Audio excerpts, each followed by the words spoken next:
The liberating power of forgiveness. Let me start with a simple but profound question. Are you truly free? I'm not talking about freedom to go out, work, travel, or buy what you want. I'm talking about the freedom of your soul, your heart, your mind.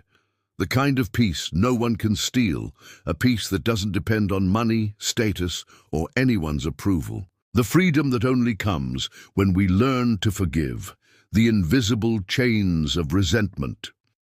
Perhaps you've felt this before.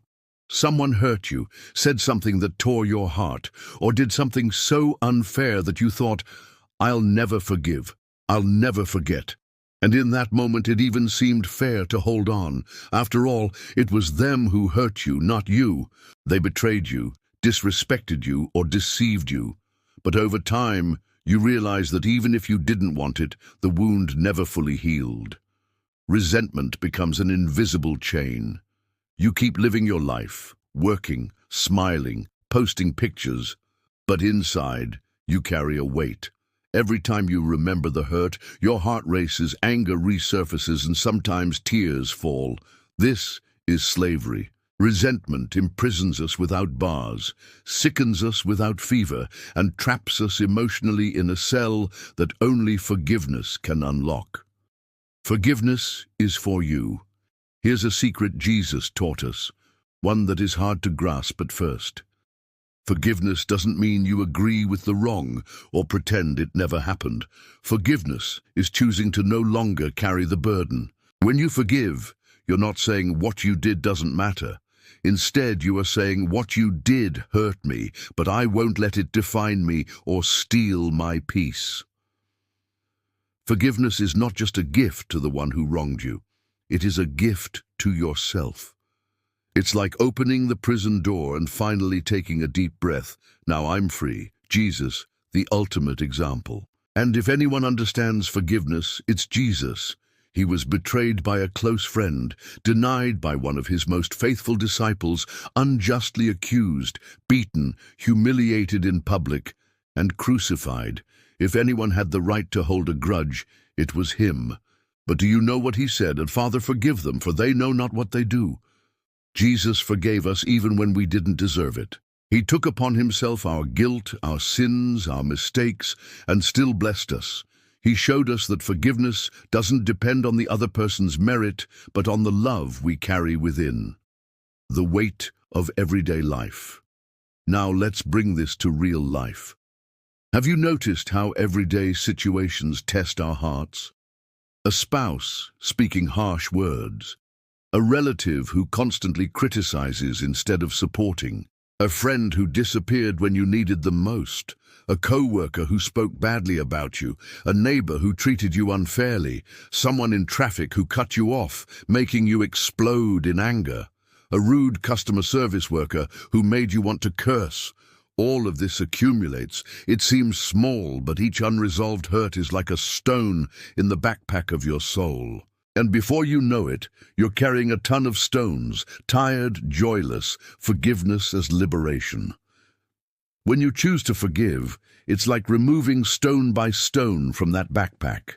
Your heart feels lighter, your mind breathes, and your soul smiles again.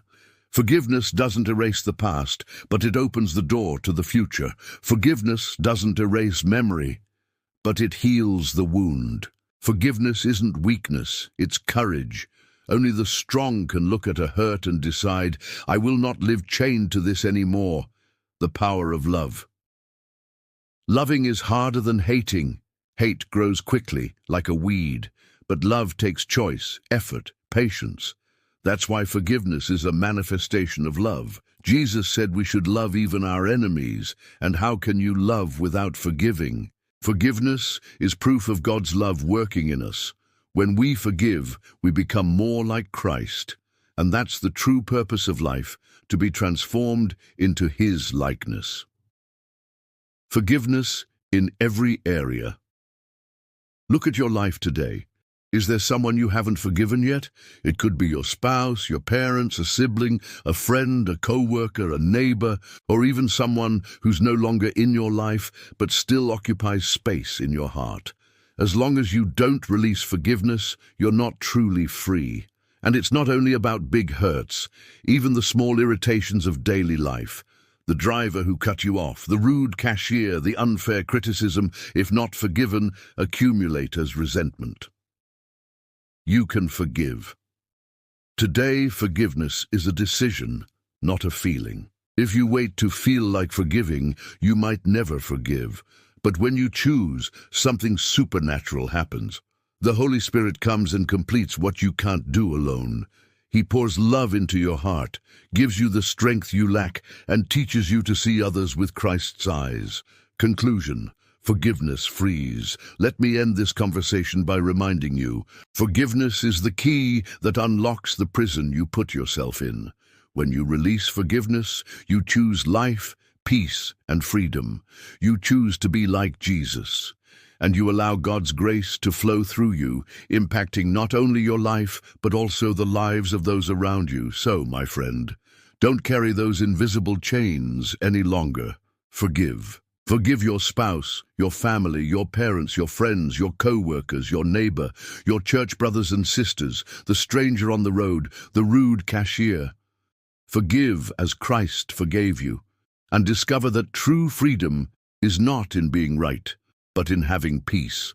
If this message touched your heart, don't forget to share it with someone who needs to hear this truth, and leave a comment with your thoughts or experiences with forgiveness.